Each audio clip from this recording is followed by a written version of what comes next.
Hi, welcome back to my channel. I do what I love. Bank Nifty option trading 51,800 call 24th July expiry 220 buying 230 exit.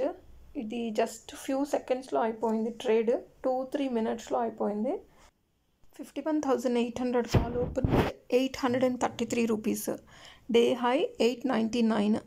ఈరోజు budget ఉంది కదా market ఒక రేంజ్లో volatility ఉందన్నమాట. So 899 రూపీస్కి వెళ్ళిన 833కి open అయింది 899కి అప్ సైడ్ అనమాట. Day high 899. సో డేలో 145కి టచ్ అయింది, మళ్ళీ పైనకు వచ్చింది అప్ సైడ్. కొంచెం మార్కెట్ రికవరీ అయినప్పుడు 220లో నేను బై చేశాను, 230లో ఎగ్జిట్ చేశాను. సో మళ్ళీ నా కాల్ ఎంట్రీ అండ్ ఎగ్జిట్ అయిపోయిన తర్వాత 188లో క్లోజ్ అయిందనమాట. సో మార్కెట్ ఇవాళ నియర్లీ 1000 పాయింట్స్ పడిపోయింది, 1000 పాయింట్స్. కాల్ ఆప్షన్ అంత డేంజర్ అనమాట.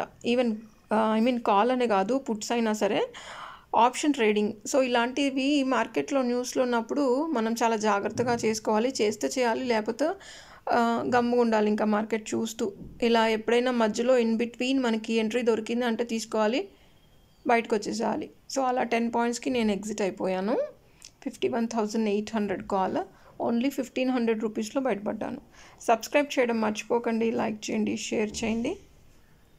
ఎవరైనా సరే నేర్చుకొని చేయండి. ఎంట్రీస్ ఎక్కడ తీసుకోవాలి, ఎక్కడ ఎగ్జిట్ చేయాలనేది నేర్చుకుంటే డబ్బులు సంపాదిస్తారు, నేర్చుకోకపోతే డబ్బులు పోగొట్టుకుంటారు. మంచి ప్రొఫెషనల్ ఎంచుకోండి. మంచి ప్రొఫెషనల్స్ దగ్గర మీరు నేర్చుకున్నారు అనుకోండి, సో వాట్ ఈజ్ వాట్ అనేది తెలుస్తుంది. ఏ సెగ్మెంట్లో మీరు చేయగలుగుతారు, ఏ సెగ్మెంట్ పైన మీకు ఇంట్రెస్ట్ ఉందనేది మీకు ఐడియా వస్తుంది. సో ఇన్వెస్ట్మెంట్ పెడతారా లేకపోతే ట్రేడింగ్ చేస్తారా, ఏం చేస్తారా అనేది మీకు ఒక ఐడియా వస్తుంది అనమాట. Thank you.